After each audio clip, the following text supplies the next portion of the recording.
Jauh sebelum aneka minuman kekinian bermunculan seperti sekarang, rupanya ada satu jenis minuman yang cukup populer di era tahun 90-an. Es limun, atau sering dikenal sebagai es Orson.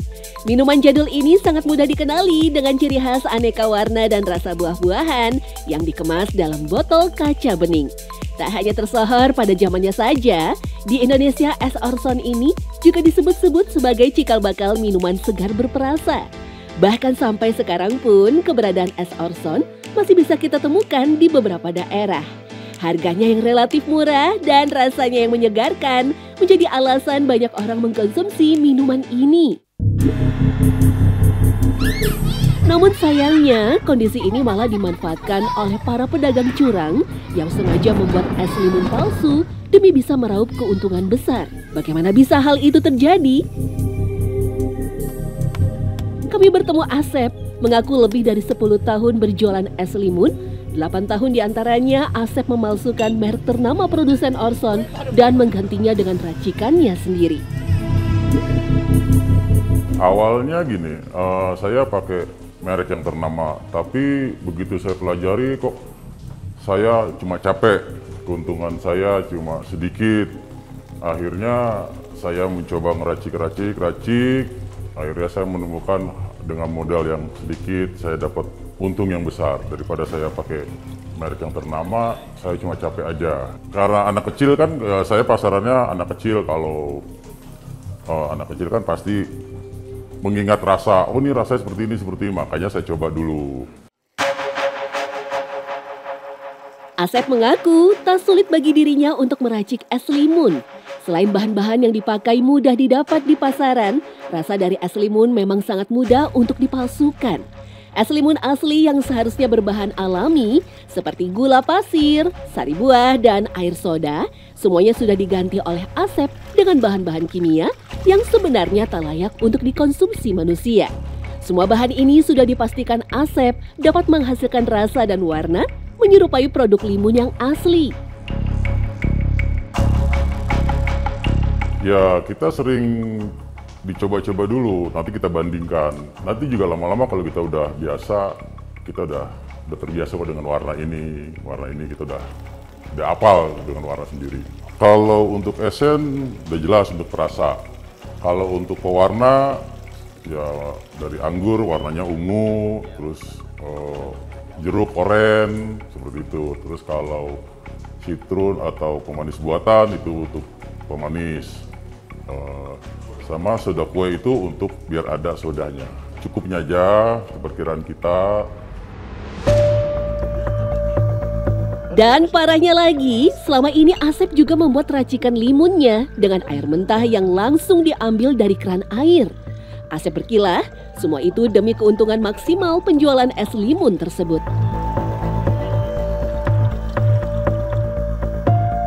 Ya karena awalnya saya coba pakai air mentah nggak ada yang komplain, ya saya terusin sampai sekarang. Semua bahan dilarutkan ke dalam air lalu dipisahkan untuk diberikan pewarna yang berbeda. Hasilnya tinggal dimasukkan ke dalam botol-botol yang sudah ia siapkan. Yang lebih parah, selama ini Asep juga menggunakan botol-botol bekas untuk dijadikan kemasan limunnya. Asep bisa mendapatkan botol-botol bekas ini dengan sangat mudah yang dibelinya dari sebuah pengepul barang bekas atau rongsokan. Bahkan tak jarang Asep mendapatkan botol bekas secara cuma-cuma alias gratis. Ya kalau baru kita beli sekitar 4.000 atau 3.000. Sedangkan kalau kita beli di rongsok karena untuk dicuci lagi dan itu kan untuk jangka panjang ya. Ya untuk apa kita beli baru, karena itu masih bisa dipakai, bisa didaur ulang lagi, maksudnya dicuci lagi. Ya kita beli 15.000 dapat sekian botol gitu. Sebenarnya sih kita bisa dibilang beli, bisa dibilang minta, karena kita ngasihnya seikhlasnya. Padahal botol bekas yang dipakai Asep sebenarnya sudah tak bisa dipakai lagi untuk isi ulang minuman jenis apapun. Selain sudah kedaluarsa masa penggunaannya, kondisi botol-botol ini pun sudah terlihat sangat usang, bahkan isi dalam botolnya pun sudah dipenuhi dengan berbagai kotoran yang terlihat menjijikkan. Demi memuluskan aksi curangnya ini, Asep rela mencuci dan membersihkan botol-botol ini sebelum dipakai sebagai kemasan limun buatannya. Alhasil, tak butuh waktu lama, Asep berhasil menyulap botol rongsokan bisa kembali kinclong lagi seperti botol baru.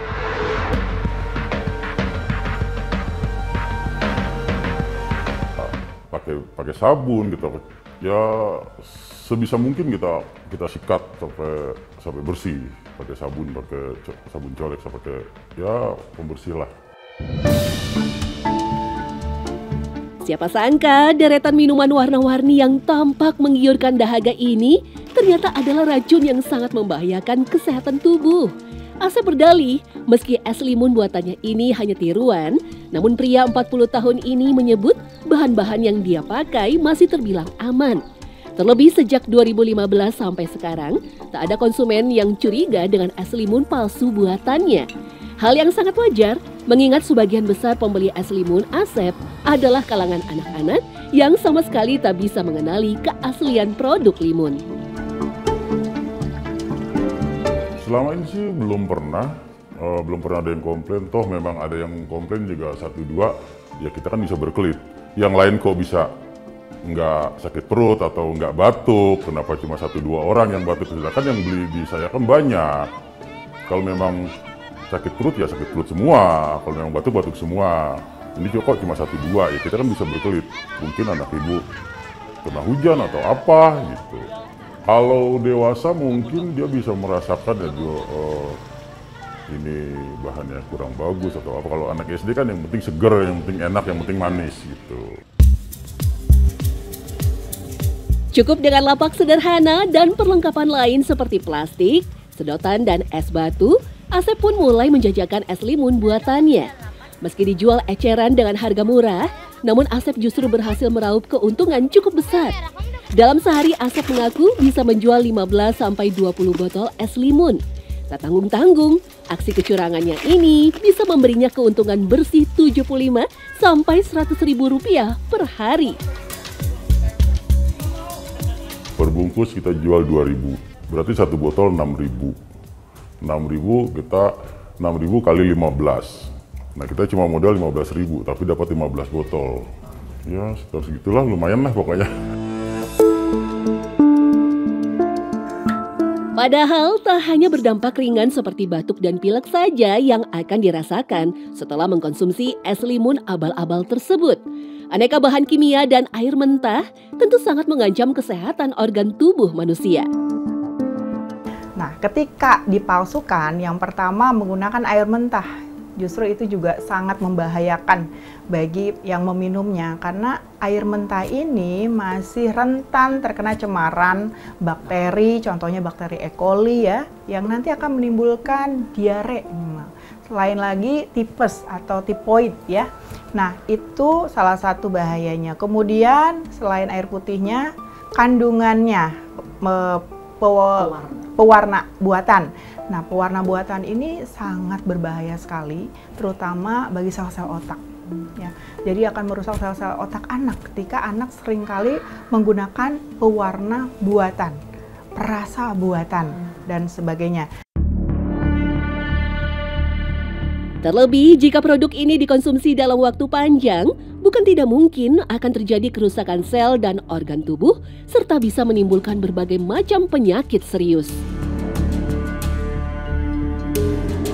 Pengetahuan saya tidak direkomendasikan untuk pemanis untuk anak ya, sehingga akan menimbulkan beberapa dampak diantaranya dalam masalah pernafasan, masalah tenggorokan juga, mungkin akan terkena batuk, kemudian juga radang tenggorokan, kemudian juga kalau misalkan peradangannya yang diakibatkan oleh minuman tersebut akan berakibat misalkan demam.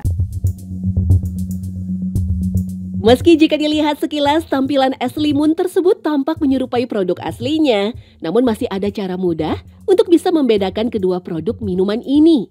Es limun dari bahan kimia akan terlihat lebih mencolok warna selain rasa dan aroma yang lebih tajam.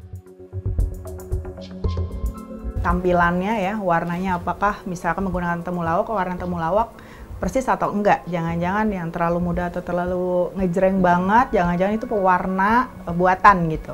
Terus kemudian dicoba dicicipi, apakah ada rasa semacam rasa jamu dari temulawaknya ya. Nah, biasanya kalau yang benar-benar plain tidak ada, aduh jangan-jangan itu cuma air putih aja yang dikasih warna.